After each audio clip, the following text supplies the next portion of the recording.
If it's a mistake, I need to learn from it. If it's a good thing, what did I do well so I can do it again? And then ultimately they let it go. They don't walk around with that backpack full of good, bad, and ugly. What if the difference between winning and losing isn't talent, but the environment you create? Welcome back to the Talk at Elevation, where we bring real conversations and people who are changing the way we think about sports, leadership, and success. Today's guest is someone who lives in the intersection of all three. Kon Apostolopoulos is also known as Coach Kon, is the founder and CEO of FreshBiz Solutions, a best-selling author and an international keynote speaker who helps leaders build stronger, more connected teams. His work has impacted organizations across North America and Europe, focusing on resilience, performance, and what it really takes to get the best out of people. But his story doesn't just live in boardrooms, it lives on the field too. As a longtime soccer coach here in Colorado, Coach Kon has spent years developing young athletes using the game to teach confidence, teamwork, and life skills that go far beyond sports. His belief is simple: when people feel supported, they feel at their best. Coach Kon, we're really excited to have you with us today. I'm so excited to be with you as well. Okay, well, let's get into it. So can you tell us a little bit about your journey and how you got into both coaching and leadership development? Oh, interesting. So I'm a firstborn, so being bossy comes naturally to me. It's part of the job description. It's written into the job description. But on a serious note, I think most of my life I've gravitated towards stepping into leadership roles, becoming that trainer, that coach. Mark Twain was quoted at some point saying, the two most important days in your life are the day you come into this world and the day you figure out why. And so for me, once I realized that being a coach, being a trainer, being somebody that helps others, supports others in their journey is what I want to do. So throughout my life, throughout my professional life, throughout my life in general, I've always gravitated towards that. So in business, I always found myself stepping into leadership roles, stepping up, taking responsibility. And once I was in those roles, it was important for me to create teams and help people become their best. Down the road, at some point, probably one of the darkest points of my life, I rediscovered soccer. It's a sport that I grew up with, being in my homeland of Greece, and something that is very, very near and dear to my heart. Combining a sport that I love, watching my daughter embrace the sport and hanging around it, and then combining that with my love for teaching and coaching, it was a natural fit inevitably to fall into that. And once I did, I was hooked. And so I spent probably a good chunk of the last almost decade and a half spending time on the pitch with the kids, working out there, and at the same time taking a lot of those principles into my leadership development and coaching sessions in the boardroom. That's awesome. Wow. Well said. That's amazing. What made you first realize how important an environment is, rather than just the pressure of, the game or the pressure of performance? So I remember distinctly that first time I showed up, the first time the club trusted me. And I coached for many, many years here locally in this place where I live because I love being in the community that I serve. Seeing the kids, seeing the families locally here and interacting with them and supporting them. But it started basically with the club, Westminster AFC, trusting me with my own team. I was hanging around the field, my daughter was playing, and finally they came to me and said, hey, would you like to take your own team? And I did. And so I showed up on a Monday like every unprepared coach ever. My socks pulled up, my whistle, my cap on, my clipboard, my whole 9 yards.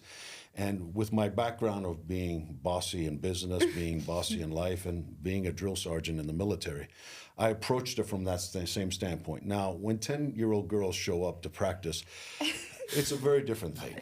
And so you ladies probably remember, 10-year-old is probably not that far along for you guys.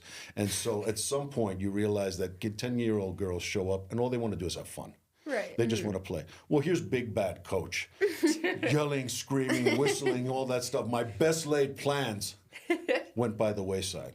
Well, I realized very quickly that just yelling at them and trying to get them to be disciplined in that sense just ruined the mood for them. They were miserable, I was miserable, and it was just a horrible environment. Well, being in the field that I am for the last 3 decades and so, probably more, I realized that it's my responsibility as a leader to create the kind of environment that my players can thrive in.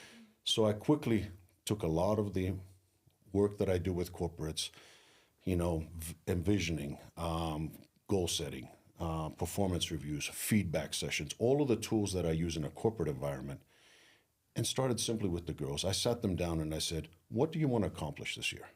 What do you want to do? What are your goals?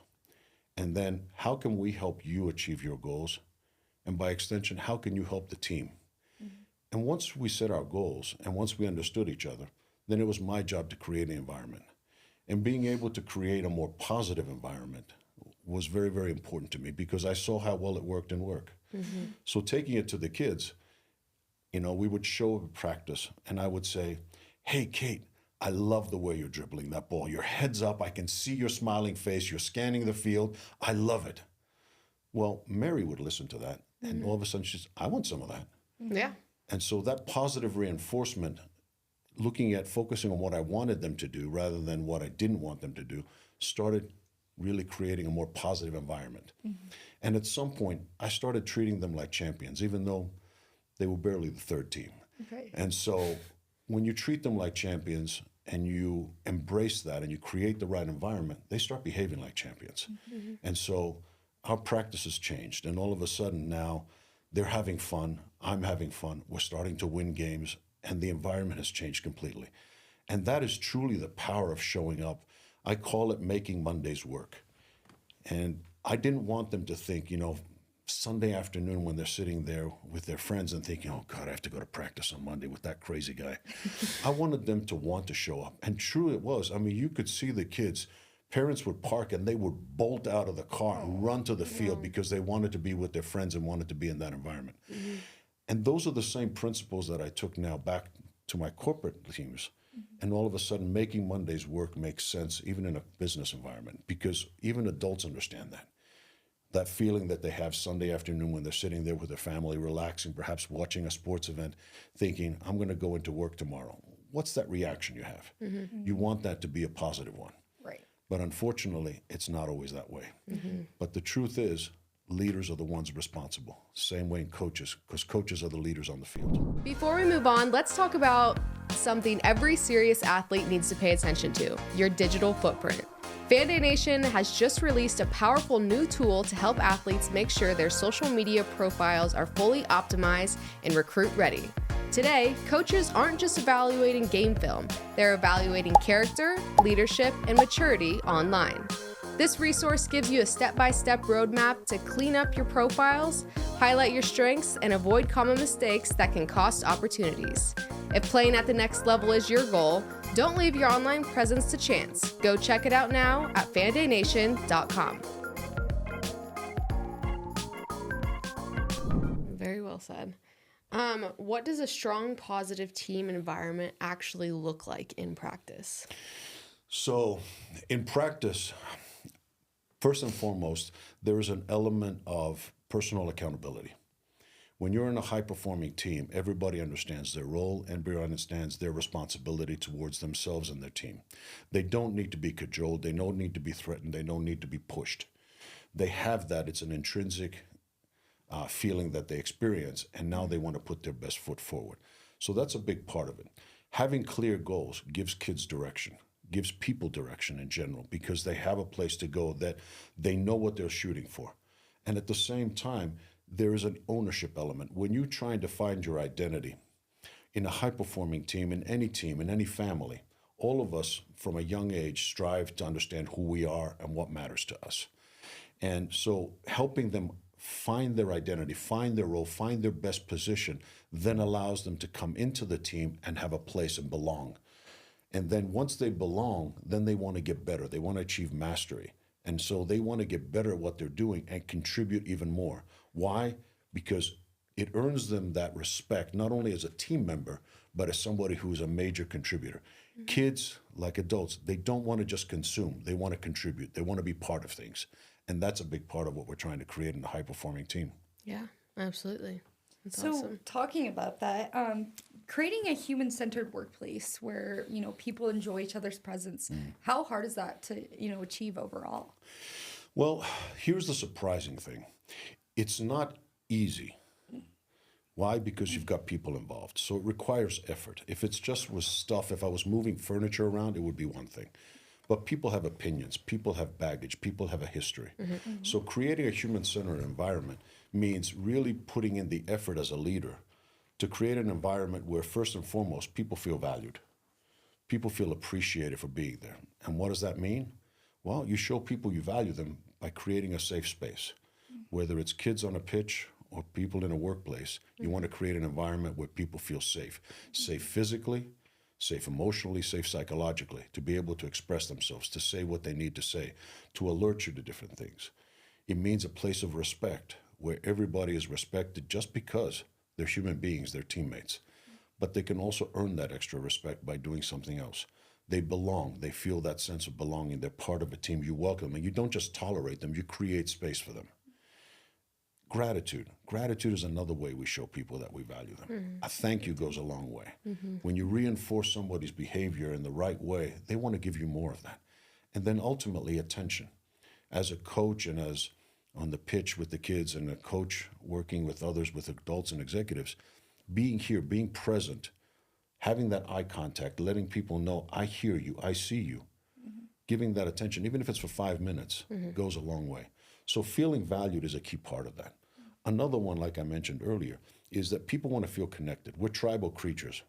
That belonging goes a long way. Right. So show them, if you're playing a game, explain the rules of the game to them. How are we going to operate? How are we going to represent ourselves? I mean, on the pitch, we call it our style of play a lot of times, the values that we bring to the team. Are we going to be a highly strong defensive team, a gritty team? Are we going to be a high-flying, attacking team? What are we going to do? It's the same in business. What kind of team are you? What kind of environment are you going to recreate? So you agree on the common values, the way that we're going to interact with each other. And then from there, we start building. What are our goals, our shared goals? Like I said with the kids, what do you want to get out of this, honey? And how can I help you? And then how can you help Mikhail and me achieve our goals? So all of this stuff, we work together. It creates that connection. And then productivity. We all want to know that the time that we spend doing the things that we do means something. I mean, you see it in the eyes of volunteers. Volunteers don't get paid to go do what they do. Coaches out there, there's so many that volunteer their time. They don't get paid for that, but they want to feel that what they're doing has a meaning behind it, that makes a difference and a purpose. When you see the smiles of the kids, when you see them rush across the field to give you a big hug because they saw you out there and they want to say, good to see you, coach. Thank you. That is a reward unto itself. You feel that your time is productive from that piece. Now imagine in an environment with business, that's a differentiator. When people come, again, they want to contribute, they want to be part of that. And then ultimately, they want to feel supported to learn and grow. Now on the pitch, a lot of my kids that were on the third team wanted to make it to the second team. When the second team, they wanted to make it to the first team. The first team, they wanted to make it to the elite team. Everybody has somewhere that they want to go because your aspirations are like water. Now, that water could be a swamp or it could be a river. Nobody wants to be stuck in a swamp, whether it's your career or your progression as an athlete. What you want is a river. Sometimes it might meander a little bit and you might kind of mosey along, but sometimes you want it to pick up speed, you want it to have pace, you want it to move. But either way, you want direction, you want movement in your career. And when you feel supported to do that, then you can see yourself staying there long term. Kids stay with clubs, they stay with their colleges when they feel there's a direction in their career, and people stay in their jobs longer when they feel that the company invests in them. We're proud to celebrate women who lead on and off the court. Nico Stones welcomes new brand ambassador Sophie Zidell, a standout basketball player at the University of Colorado. Her exclusive edits is all about confidence, strength, and the style that moves with you. Support women in sports and shop Sophie's limited collection now at nicostones.com. That's awesome. Wow. What's one mistake you see coaches or leaders make when trying to motivate people? Motivation is an intrinsic thing. You cannot motivate somebody else. It's important for all of us to understand that. All we can do is create the circumstances so people can feel self-motivated from that piece. What you want to do, for anybody that's ever been fishing, you cannot catch any fish out there with just any bait. You need the right bait for the right fish because they're attracted to that. So as an extension of that, if I'm a coach, if I'm a business leader, if I'm anybody out there that has responsibility for a team, and I'm trying to motivate them, if you will, I'm trying to create an environment. Well, that means I need to understand what motivates each person. Not most of us go based on what we want. It's a natural projection that we do. Yeah. But you have to find people where they are. Some of my kids on the third team just wanted to have fun with their friends. They just wanted to go out there and spend time with them. Some of them had aspirations to go to higher. Some of them were just trying to stay out of trouble. I need to find those kids where they are, not because where I want them to be. That's what happened. That's the mistake I made when I showed up day one, thinking that everybody was here to get better. To do whatever it is that we needed to do. I needed to understand them. And once you embrace that, once you understand them, then you can move them up the ladders. Once they feel safe, then they want to belong. Once they belong, they want to achieve. Once they achieve, they want to be independent and master it. Once they get beyond that, even more so. They do it because it's the right thing to do. So they climb those rungs of motivation, but you got to find them where they are. Yeah. So finding that middle ground of kid that, just wants to be a kid and just wants to have fun, why is that so important to their childhood and growing up and playing a sport? Because one of the biggest mistakes that we make nowadays is we rush kids to grow up. We forget their kids are kids. Yeah. Okay, I understand. Some of them are highly talented, high performing and everything else. But we've forgotten what it's like for kids to be kids. We try to organize their time. We try to put them almost in like the same way we are at work, where we're back to back to back meetings. That is miserable for a kid. We've forgotten what it's like to be able to keep them, allow them free time just to get bored, just to be kids, just to play in the dirt. Everything is so organized. When I was growing up, I'd been part of a generation that, our parents would just let us loose and say, be back before the lights come on and the street lights come on. And you would go out. And unless the cops brought you home, you'd be in a good place. You'd be okay. Somebody yelled out, it's time for dinner, and everybody would start showing up. But we would be out there. We wouldn't need to be organized and everything else. Now, I understand. Today, it's different. We live in a very different world than it was decades ago. But still, there should be a time that we allow kids to enjoy themselves. Stop pushing them beyond what's reasonable for our sake. Because honestly, I see kids out there, even at the elite levels where I played, kids want to compete and have fun. Parents want to compare. And there's a big difference in that. They project their own status. They live vicariously through their kids. I get it. They want the best for their kids. They want them perhaps to have what they didn't have. But the problem is that most of those parents don't understand what kind of pressure they're putting on their kids. And so they keep pushing because they think it's a reflection on them. Why is my kid not on the first team? Well, because they're not ready to be on the first team. Right. Yeah. It's not you wouldn't go to school and yell at the math teacher, why is my kid not in honors math when they can't do the basic things? Right. Exactly. Yeah. Yeah, that is a big problem, I think, with this world, is everyone does try to live through their kids. Yeah. And then burnout happens, and then they don't even get to go to the next level and show how good they are. So much That's pressure. why we have, especially in soccer, by 14, by the time they get to high school, most of the kids have dropped out, even though it's one of the fastest growing sports and highest participatory sports in our state and in our country. Yet so many of them drop out just as quickly by the time they get to 14 because they've already burnt out. Right. Yeah. It's a shame. It is. It really is. What's one key message you hope that athletes or leaders take away from your work? Again, you are responsible for the environment you create. As leaders, as coaches, as elite athletes, even at the youngest levels, own it. The best athletes, the best high performers that I've met, they own the results of their work. That's the first thing they do. The second thing is they learn from it.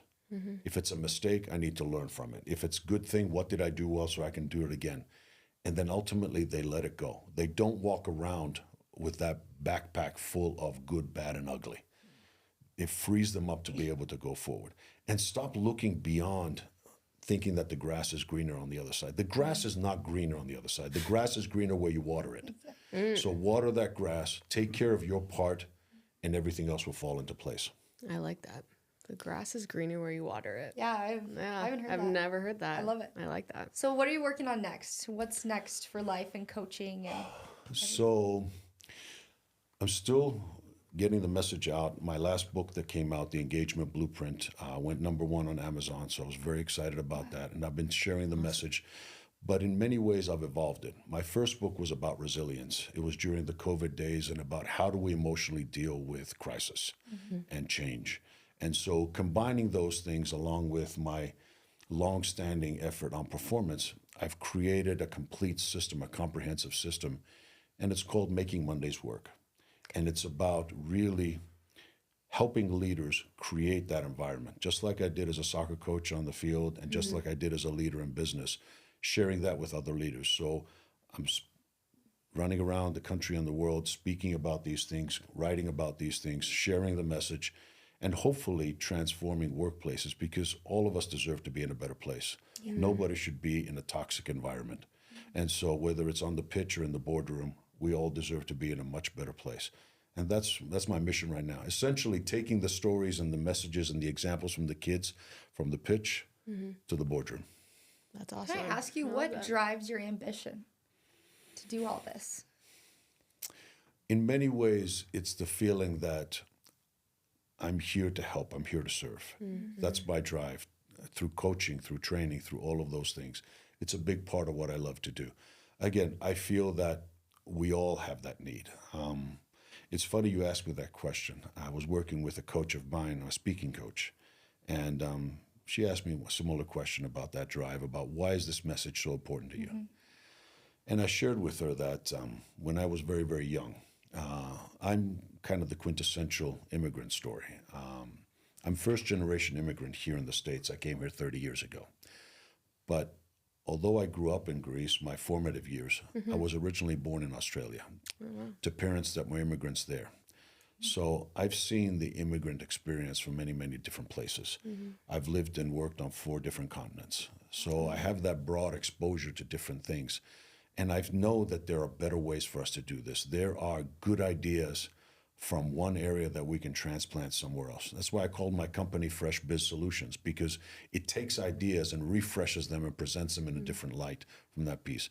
But that drive, that need to go forward, comes from the fact that as a kid, I remember even in my youngest years, my father coming back upset, frustrated at times, because he didn't speak the language. He didn't speak English very, very well. Everybody thought he was an idiot. He thought that his lack of linguistic ability had something to do with his IQ, and that was not the case. He may not have had a big education. He was born at the tail end of the Second World War. He rarely had a 5th grade education, and so he did the best he could and took the opportunities, and he went to Australia with a suitcase full of dreams and a desire to start a family and keep us engaged from that piece. And I remember how sad I felt watching him be that way. And then one day he had a leader, a supervisor that gave him a chance, helped him study, learn better English, helped him, give him a promotion, start making him a line person in the factory. And all of a sudden he started growing in confidence and started growing in abilities. And watching that shift shaped a lot of my view of things. And ever since then, I've always felt this drive of personal accountability, of owning it.